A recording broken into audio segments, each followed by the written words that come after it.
Madam Speaker, I'm proud to recognize the gentlewoman from California, Ms. Davis, for 30 seconds. Gentlelady is recognized. Madam Speaker, make no mistake. We are not impeaching this president. He is impeaching himself. If you are the president and you obstruct justice, try to bribe a foreign leader, and threaten national security, you're going to get impeached. End of story. Video's back. Gentleman from Georgia. Thank you, Madam Speaker. This time I recognize the gentleman from North Carolina. It's a celebration. What's going on? What's crack-a-lackin', my peoples? How you doing? I'm Jerry Quickly, and this is a special celebratory pre-Merry Christmas little show because today we are celebrating the impeachment of the violent white supremacist serial rapist known as Donald Trump. It's a celebration. Yes, Donald Trump became the third president in history to ever be impeached. And let's be honest, Clinton was a loser and had no business fooling around with an intern. But that impeachment was without consequence over an issue that shouldn't have been impeached. Should have been voted out. Was he a dick? Yes. But it shouldn't have been impeached. So really, there's only been 2 impeachments that have ever happened in U.S. history before, right? Because the last impeachment was just done by a bunch of unhinged Republicans who had their asses handed to them in a hat for having staged this raw power impeachment of nothing against Bill Clinton. But let's talk about Andrew Jackson for a minute. I don't like wasting time on racists, but he was a crazed, out-of-hand white supremacist and racist. And here we are now, almost 153 years later, and you have another impeachment with an unhinged white supremacist, Donald Trump. I'm going to keep playing this footage of all the little mini speeches yesterday. Here's Democratic Representative Maxine Waters. Ladies and gentlemen, unfortunately, the rules of debate won't allow me to cite all of the reasons why this president should be impeached. There are many. However, Madam Speaker and members of this House, to quote the late Maya Angelou, when someone shows you who they are, believe them the first time. This day was not inevitable, but it was predictable because this president has shown himself time and time again to believe that he is above the law. And he has no respect for our Constitution or our democracy. Based on all that we know about Donald Trump, we could have predicted he would have abused the power of the president by corruptly soliciting the government of Ukraine and the Ukrainian President Zelensky to publicly announce investigations into his political opponent, former Vice President Joseph R. Biden. This impeachment resolution includes evidence that this president withheld $391 million of taxpayer funds that Congress appropriated for the purpose of providing vital military and security assistance to Ukraine to oppose Russian aggression, another blatant abuse of power. Our investigations revealed that this president advanced a discredited theory promoted by Russia, alleging that Ukraine, rather than Russia, interfered in the 2016 United States presidential election for corrupt purposes in pursuit of personal political benefit. Never before in our history have we experienced a president who has so clearly conducted himself in a manner offensive to and subversive of the Constitution and directed his cabinet members, executive branch agencies, and other White House officials to defy lawful subpoenas from Congress. Was he attempting to hide wrongdoing? It is without question that this president has demonstrated that he will remain a threat to national security and the Constitution if allowed to remain in office, and has acted in a manner grossly incompatible with self-governance and the rule of law, because at every turn he has shown us who he is. It is no secret that this president could have been impeached a long time ago. Today, we stand here with an irrefutable case and an indisputable set of facts that this president absolutely abused his power and obstructed Congress. Any other individual who would have been caught conducting themselves in the way this president has would have been prosecuted to the full extent of the law. It is shameful that any members of this House are willing to disregard the Constitution, turn a blind eye to hard facts, and ignore a confession from the president himself. History will remember those who were willing to speak truth to power. Yes, I called for Trump's impeachment early. This is our country. Our foremothers and our forefathers shed their blood to build and defend this democracy. I refuse to have it undermined. I wholeheartedly support this resolution. I'm proud that in the final analysis, justice will have been served in America and Donald Trump will have been Ladies' impeached. time's expired. Gentleman from Georgia. Burn. Ooh, that's a burn, y'all. Auntie Maxine wasn't having that shit. And what was really interesting during the impeachment hearing and the vote was that the Democrats actually looked reasonably diverse, and the Republicans looked like a line of angry white men that I would expect to see complaining at, I don't know, at an Applebee's in the suburbs. They're really upset. These goddamn, my onion blossom was late and it was not entirely hot. God damn you.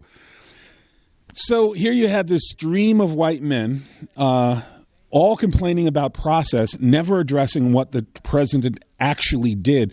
But let's be clear about what's going on here too, right? Because Trump sent that unhinged 6-page letter to Speaker Pelosi the day before the impeachment vote. And people are already kind of writing that letter off and dismissing it. I want to be entirely clear about what happens if Trump is reelected. That letter to Pelosi will be used as the basis for her arrest and the arrest of Adam Schiff as well. And you're like, Jerry, they can't arrest the Adam Schiff. He's the head of the Intel Committee, and they can't arrest Speaker Pelosi. Well, you're talking about it as though we have the rule of law in this country. You're talking about it as though because something is against the law, Trump will refuse to do it. He is chomping at the bit to start having arrests. And let me be clear, the arrest will not just be followed with jail sentences, there'll be executions for some. You're like, well, Jerry, you can't say something like that. I mean, this is America. This is not some crazy foreign country. We do that kind of stuff. That'll never happen here. Okay. The reality of it is that if you are lucky enough to never have lived in a place with real political instability and real political violence, like most Americans, very few of us have ever lived in places like that or seen that up close firsthand. And let me tell you, when it starts to fall apart, it starts to fall apart. There are all types of illegal power grabs. You better have a plan for this election, y'all. I'm telling you, okay? A plan to keep yourself safe.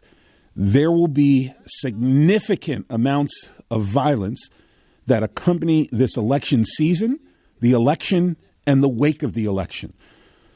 Make sure you have a couple neighbors that you can trust. See if you can create a plan, like maybe you can find a place or two to stay other than where you live, hopefully in a different neighborhood. You have to have a plan. You just can't assume that the relative peace that we have enjoyed other than targeted communities, that was an end was brought about to our peace with Donald Trump. And you can't assume that it's going to continue because it isn't. Okay. Trump's letter to Pelosi will be used as the basis for her arrest and the arrest of Adam Schiff. And here in this clip, you hear Nancy Pelosi saying, you can hear her and see her talking about how I don't think the founders ever thought that there would be a rogue president and a rogue leader of the Senate. But we'd like to see a fair process, but we'll see what they have, and we'll be ready for whatever it is. Yes, Chad? Is that the requirement? You need to see a fair process before. We would hope there would be a fair process, just as we hope that they would honor the Constitution. By the way, I didn't see it, but I heard some of what Mitch McConnell said today, and it reminded me that our founders, and when they wrote the Constitution, they suspected that there could be a rogue president. I don't think they suspected that we could have a rogue president and a rogue leader in the Senate at the same time. Well, Moscow Mitch McConnell, Republican leader of the Senate, is forcing the nation to have to confront Republican law breaking. He's forcing us to have to confront Republican law breaking around voting rights, voter suppression, around issues of race, around issues of the functioning of the government.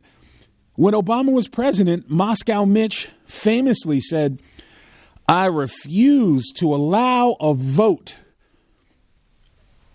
on Merrick Garland, Obama's nominee to be on the Supreme Court." There was almost a year left in Obama's term, and Moscow Mitch refused to allow even a vote on the Democratic Supreme Court nominee. And even worse, Moscow Mitch said, and if Hillary Clinton is elected, we will not forward any of Hillary Clinton's Supreme Court nominees. There will not be a hearing. There will be no vote on anyone that Hillary Clinton nominates for the Supreme Court. Moscow Mitch said that back in the fall of 2016, just over 3 years ago. Now, when he said that, what he did was destroy completely the legitimacy of the Supreme Court. It is now a puppet of the Republican Party. It arguably has been for some time, but now Moscow Mitch is open with it. And because Moscow Mitch is running the Senate, he says, well, here's how the impeachment trial is going to go. There will be no witnesses. It's an open and closed case. Grand opening, grand closing. Okay, that's how he's trying to treat it. He's like, nope, no witnesses, nothing to talk about. It's a predetermined outcome that Moscow Mitch is gunning for. They take away our Supreme Court nominees. They refuse to even listen to any Supreme Court nominee from another party. And they're engaging in wholesale voter suppression across the country. The Republicans have proven that they can reliably suppress between 10 and 20% of the Democratic vote, and no one who's involved in the voter suppression effort and voter repression will go to jail. Yeah, let that sink in. The Republicans have figured out that they can suppress 10 to 20% of the Democratic vote, and none of them will ever go to jail. Why is that? Why are the Democrats allowing the Republicans to do this? Dems tolerating Republican shenanigans is like cell phone companies tolerating spam. They wouldn't tolerate it if they weren't making money from it or benefiting from it in some way. Democrats benefit from the white supremacy voter suppression policies of the Republican Party. Now, let me be clear. It's not all Democrats that benefit from it. Obviously, the Democratic candidates in those districts don't benefit, but there are Democratic candidates in safer districts and Democratic candidates in other mixed districts who do benefit. And the clearest evidence you have of Democrats benefiting from it is that the Republicans have been engaging in wholesale voter suppression and voter repression in a completely racist, targeted, and surgical way across the country for more than 2 decades now, and the Democrats haven't done shit to fix it. Nothing, nothing, nothing, as these people steal election after election after election. Now that the articles of impeachment have been filed, now the articles of impeachment are done, it's up to Speaker Pelosi when she's going to send these articles over to Moscow Mitch in the Senate. It's completely correct and completely appropriate that Speaker Pelosi takes a pause, because prior to this pause in sending the articles to the Senate so they can hold a trial, prior to this pause, Moscow Mitch was clear. He's like, oh, we're just going to have a trial. There'll be no witnesses, going to be taken care of real quick, real smooth. He was telling us in advance what he was going to do as soon as he had the power to. Well, Speaker Pelosi is withholding his power to do that and creating space for the Democrats to negotiate. This is not to negotiate something like, a trial that might have witnesses to actually come and testify. How are you going to have a trial if not a single witness testifies? It's not a trial. It's kangaroo court. So we'll see where we go from here. But make no mistake, this is the moment right after Luke's ex-fighter had fired that blast and went right down the pipe into the gullet of the Death Star, and we're now cruising away, looking in our rearview mirrors, waiting to see if the Death Star explodes. Well, let me tell you something. It's not going to explode. It was a definite harm to their system, but we have to fight, y'all. We got to keep fighting. We got to keep the pressure up.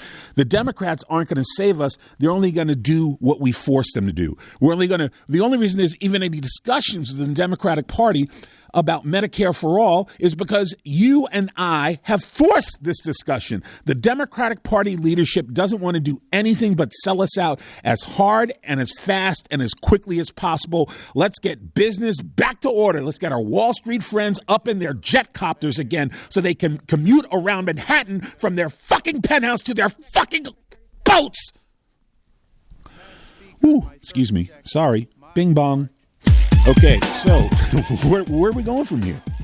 Where we're going from here is continued political participation. If you think that the House of Representatives and the Senate is going to save us all from Trump, you're crazy. Find new ways to engage. Find more ways to engage. Get your ass out in the street.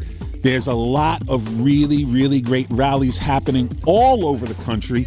Just go online. It doesn't have to be Trump. Go to an anti-Trump rally.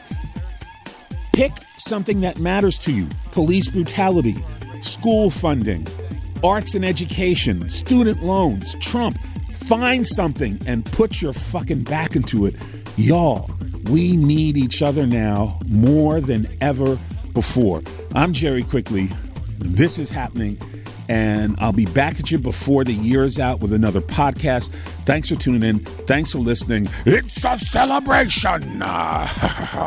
You can follow me on Twitter at Jerry Quickly. Again, let's follow me on Twitter at Jerry Quickly. And tune in, subscribe to the show. We put up new shows all the time. Please hit subscribe and join us here as this channel continues to celebrate the destruction of fascist America. That's it, y'all. Till next time.